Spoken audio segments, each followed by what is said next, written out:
church. She's kind of points towards the future, but this is where we are. Sure. Yeah. So that's a social justice piece.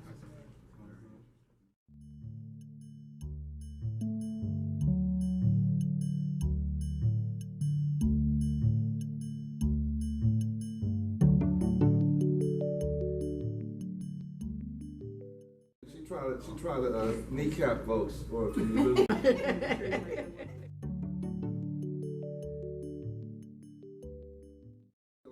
professor one time that I had a professor one time told me, he said, Demetri, if you can draw it so real that it looks like a photograph, you might as well buy the photograph. And that's the policeman. Just real briefly.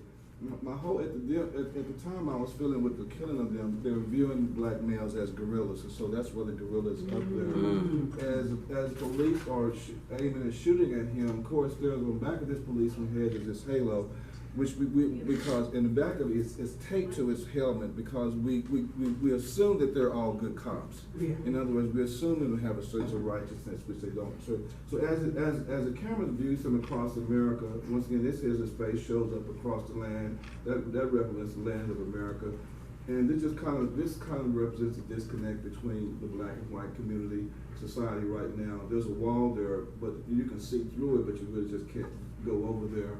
There's two things that influences, I think, the African Americans in America. There's a government and that's a church. This is a government, and you know that justice is supposed to be blind, but she has a blindfold on, but this she does not have a blindfold on at all. And also, there's a snake wrapped around her arm. But unfortunately, this is where we are as a future. Now, Martin Luther King has a saying, and he talks about a disconnect that's happening in our society right now. This one right here has to do with global warming, the environment, the global warming, and once again, the centerpiece is polar bear with a flag waving, and there's oil derricks. This guy right here is casually drinking coffee, because most of us are oblivious to what we're doing to our community.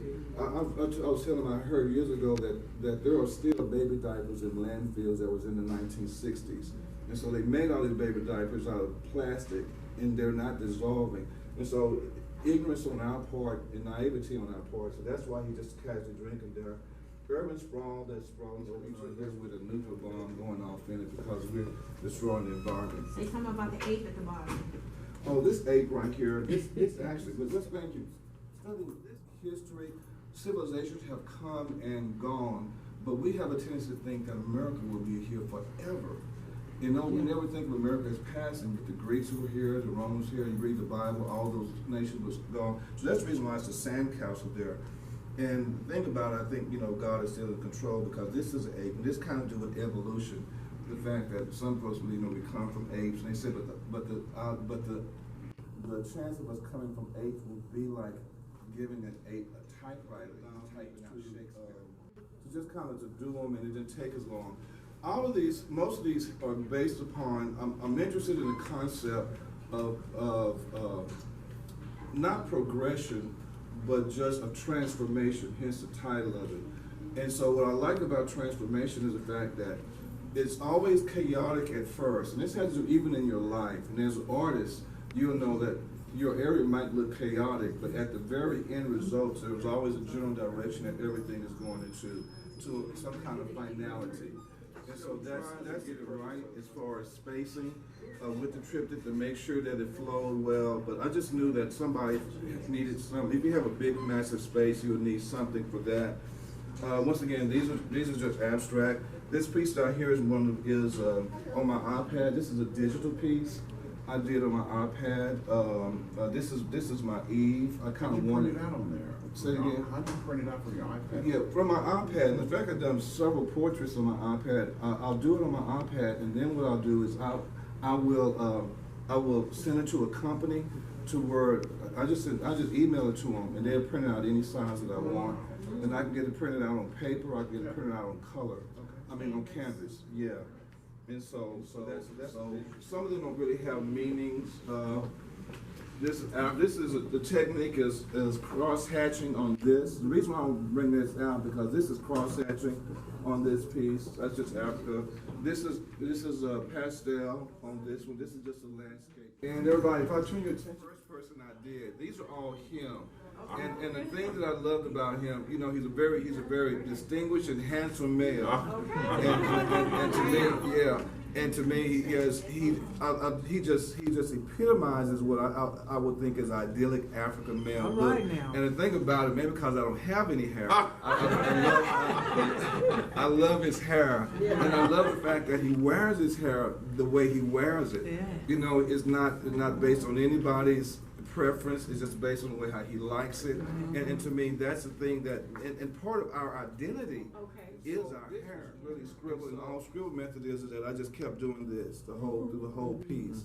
And when I wanted something darker, I just scribbled more, and if I wanted something lighter, I scribbled less. And so, and I found out that scribble method works wonderful when I'm trying to record our hair. It just flows right in. And so you can keep the pen down though, right? Yeah, I can keep it down. You know, but I raise it up every now and then. But sometimes, you know, I'll do it. But so anyway, but that and so I had. If everybody remember the movie The Wizard of Oz, at the very last scene when it showed. So I like the fact once again captured with the braids in her hair. Talk about the color. Yeah, and it changed a little bit. I wanted his just to be stark like that, but for these I added a border, kind of a sense of an African border around it, and African symbols for God. And of course, I added a sense of color to it as well. So the style is about her. I loved her hair, just by the fact that it was just so free and it was just so loose and natural. And you can kind of, she kind of had a little edge on her, and so you can kind of pick that up from the way how she looks. And so once again, that's the same thing. The African, I did kind of an African pattern on this. So this is my dog Riley. This is Lois. I know Lois from the dog park. Her dog and our dog play together, and so that's my dog Riley. She actually worked in the classroom with me. I knew her as a young girl, but now that she's an adult, she has a deaf child, and so I have deaf students, and so now she's a deaf interpreter. And I just thought it was ironic that now she's in the classroom with me. So the same thing with her is the same thing with Tiara over there, African symbols over here in the background, and once again scribble method used to capture her hair. And this is a pencil drawing of her, and it was titled, the thing that I titled it's From Whence We Come, because what I liked about her look is that her look was timeless as far as an African American woman, because this could have been in 1886, or it could have been 1996, or it could be 2006. And so I like the fact her look was timeless, and so from whence we come, and so that's Demetri, you should get it certified to teach. And my response was, okay, you're paying for it, so since you're paying for it, I'll get certified to teach. So I ended up teaching for 30 years, but I was a fine arts major. I didn't go into advertising because I was too slow. You got to be quick in advertising. But I was always gifted. I think.